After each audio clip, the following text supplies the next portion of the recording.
सुनीलम जी, supreme court ने अभी एक फ़ैसला दिया है।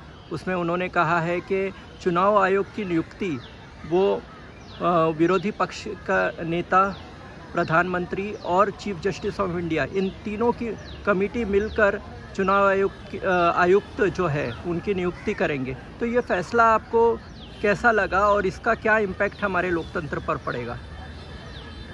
ये ऐतिहासिक फ़ैसला है। ऐतिहासिक फ़ैसला इस मायने में है कि ये केस तो पुराना पेंडिंग था। पहले से ये सुनवाई इसको लेकर के चल रही थी, क्योंकि लोग जो है वो बराबर चुनाव आयुक्त की नियुक्ति की प्रक्रिया के ऊपर सवाल उठा रहे थे। अब ये जो कमीशंस बनते हैं वो कमीशंस जो है वो धारा 324 के तहत जो है बनाए जाते हैं। उसको लेकर के जो रूल्स बनते हैं और जो कानून बनते हैं, वो कानून जैसे जो है जो दूसरी संस्थाएं हैं उनको लेकर के जो कुछ बने हुए हैं कानून, जो कमीशंस हैं, SC कमीशन है, माइनॉरिटी कमीशन है, CWC, तमाम सारे हैं। तो पार्लियामेंट जो है उसका काम है इस तरीके का कानून बनाना। आश्चर्य की बात यह है कि इसका अभी तक कोई कानून बना हुआ नहीं था। तो जब कानून अगर कोई पार्लियामेंट ने बनाया हुआ नहीं है तो फिर ये सुप्रीम कोर्ट के पास में अधिकार था कि वो इसके जो है वो रूल्स और या उसका वो ले डाउन करने का काम करे। जब ये पूरी बहस चल रही थी, इसी बीच में इस तरीके का हुआ कि अचानक एक अधिकारी से इस्तीफा दिलाया गया और उसी दिन उस अधिकारी को चुनाव आयुक्त बना दिया गया।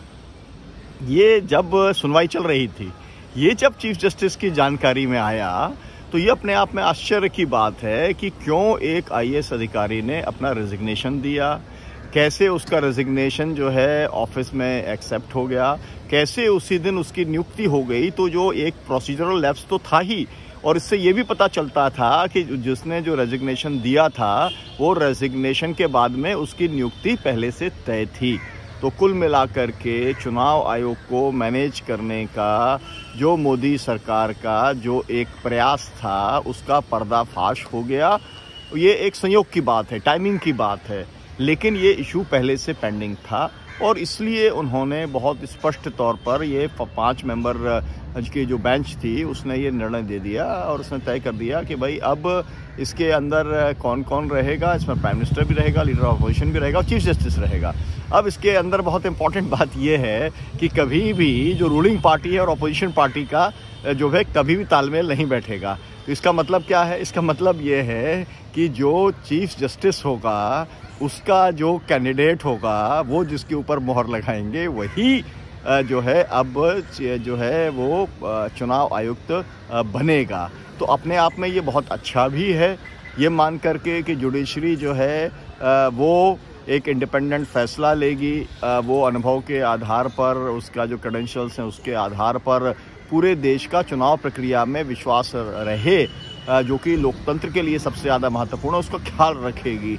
तो इस तरीके का एक निर्णय लिया गया है, तो इसका सभी लोगों ने स्वागत किया है और इससे फ्री एंड फेयर इलेक्शंस की जो संभावनाएं हैं वो ज़्यादा बढ़ गई हैं, क्योंकि तमाम सारे ऐसे चुनाव हुए जहां पर जो तारीखें जब अनाउंस की गई उसके बारे में कहा गया कि भाई प्राइम मिनिस्टर के प्रोग्राम थे, उसके अनाउंसमेंट थे, और वो जब हो गए इसके बाद में जो है तारीखें घोषणा हुई। जिस तरीके का कई चरणों में जो चुनाव हो गए उसको लेके भी सवाल लोगों ने उठाने का काम किया गया। तो तमाम सारे सवाल उठाए जो जा रहे थे, उन जो आशंकाओं के आधार पर एक इसकी क्रेडिबिलिटी को बढ़ाने का काम किया है। और ये आई मस्ट से कि ये 2 फैसलों से, एक सेबी को लेकर के जो फैसला आया, जो मैं कहता हूं कि मोदानी महाघोटाले के महानायक जो है गौतम अडानी को लेकर के जो उसकी प्राइसिंग के अंदर जो गड़बड़ है उसको लेकर के जो कमेटी बनाई, वो हालांकि लोग उस कमेटी के ऊपर सवाल खड़ा कर रहे हैं।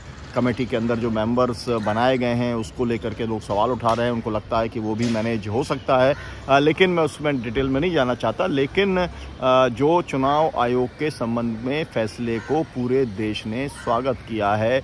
इससे जो सर्वोच्च न्यायालय है उसकी क्रेडिबिलिटी बढ़ी है। तमाम लोगों को ये लगने लगा था कि जो सर्वोच्च न्यायालय है वो भी कई बार दबाव में काम करता है, लेकिन इस मामले के अंदर तमाम सारे लोग ये भी कह रहे हैं कि जो कॉलेजियम को लेकर के जो सरकार का रुख है और सरकार जो जुडिशरी पे कब्जा करना चाहती है, और इस समय जुडिशरी वर्सेस जो है गवर्नमेंट चल रहा है, उसका ये एक मैनिफेस्टेशन है, उसका एक ऑफशूट है, उसका एक ये रिज़ल्ट है। लेकिन मैं ऐसा नहीं मानता हूँ। मैं मानता हूँ कि जो अपराइट जो लोग हैं, जो पांचों जजेस हैं, उनकी अपनी क्रेडिबिलिटी है, उनकी अपनी विश्वसनीयता है, उनके जो है ऊपर कभी लोगों ने सवाल खड़ा करने का काम नहीं किया है, और इसीलिए हम इस फैसले का बहुत स्वागत करते हैं और हम उम्मीद करते हैं कि चुनाव आयोग जो है वो बेहतर, पारदर्शी तरीके से, विश्वसनीय तरीके से काम करेगा,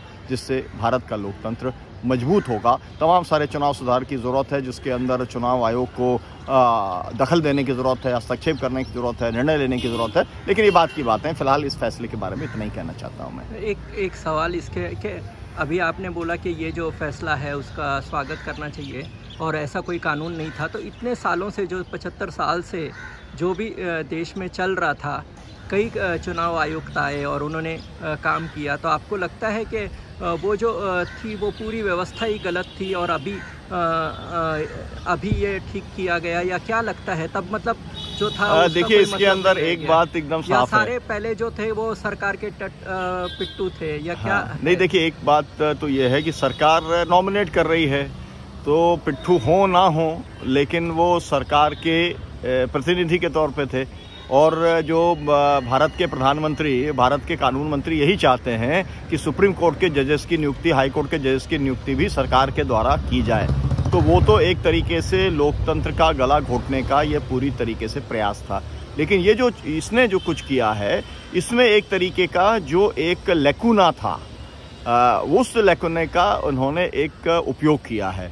अब इसके अंदर पेच ये है कि अगर कल भारत सरकार ये तय कर ले कि हम इसको लेकर के कोई कानून लाएंगे और उनकी अपनी मेजॉरिटी है, उस कानून को वो पारित करने का काम कर सकते हैं, तो फिर इसको ओवर रूल ये हो जाएगा, क्योंकि पार्लियामेंट जो है वो सुप्रीम है, और जो है सुप्रीम कोर्ट को इस तरीके का अधिकार तभी तक है जब तक कि पार्लियामेंट ने कोई कानून नहीं बनाया है। तो अभी भी इसके अंदर एक किस्म का पेच बाकी है, लेकिन मुझे नहीं लगता है कि इस सरकार की ये हिम्मत पड़ेगी कि वो जो है इसको ओवर रूल करने का काम वो कर सके, कोई नया कानून बना सके। लेकिन अगर वो टकराव को आगे बढ़ाना चाहेंगे, जिस तरीके से कानून मंत्री बार बार बयान देते हैं, बार बार इस सवाल को उठाते हैं, अगर वो टकराव के रास्ते पर जाते हैं, तो मुझे लगता है कि आने वाले समय में एक बड़ी क्राइसिस जो है वो देश के अंदर हमको देखने को मिलेगी। लेकिन मैं उम्मीद करता हूँ जब तक विनाश काले विपरीत बुद्धि नहीं होगी, तब तक वो इस बड़े टकराव के अंदर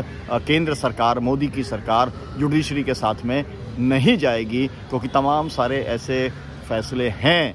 अडानी वाला फैसला तो केवल एक ही है ना, लेकिन तमाम सारे फैसले ऐसे हैं जो अभी पेंडिंग हैं, जिसको लेकर के सरकार के खिलाफ में जो है वो फैसला हो सकता है। लेकिन मैं ये भी नहीं मानता हूँ कि जुडिशरी जो है वो सरकार के कोई खिलाफ है और वो सरकार के खिलाफ फैसला दे रही है, या सरकार को चढ़ाने के लिए फैसला दे रही है, या केवल कमी थी संविधान की इसलिए उस कमी को दूर करने का उसने एक रास्ता बनाने का काम किया है। मुझे लगता है कि इसकी ज़रूरत थी, और उस ज़रूरत को चीफ जस्टिस और जो 5 मेंबर की बेंच है उसने उस ज़रूरत को पूरा करने का काम किया है। तो अभी इससे क्या फ़र्क पड़ जाएगा? इससे बहुत फ़र्क पड़ जाएगा। इससे फ़र्क पड़ जाएगा कि अब जो नियुक्तियां होंगी इस नियुक्ति के ऊपर भी सवाल खड़ा होगा, क्योंकि ये नियुक्ति जितनी जल्दबाजी में की गई है और जिस व्यक्ति की गई है, मैं तो ये मांग करना चाहता हूँ आपके चैनल के माध्यम से, जनता के आईना के माध्यम से मैं मांग करना चाहता हूँ कि हमारे मुख्य चुनाव आयुक्त को तत्काल प्रभाव से इस्तीफा दे देना चाहिए, क्योंकि जो फैसला आया है वो एक तरीके से उनके खिलाफ में अविश्वास प्रस्ताव है, क्योंकि उन्हीं की जो नियुक्ति की प्रक्रिया है उसको देख करके ही ये फैसला किया गया है। तो नैतिकता के आधार पर उन्हें इस्तीफा दे देना चाहिए। लेकिन अगर नैतिकता वो नहीं दिखाते हैं तो सरकार को बर्खास्त करना चाहिए।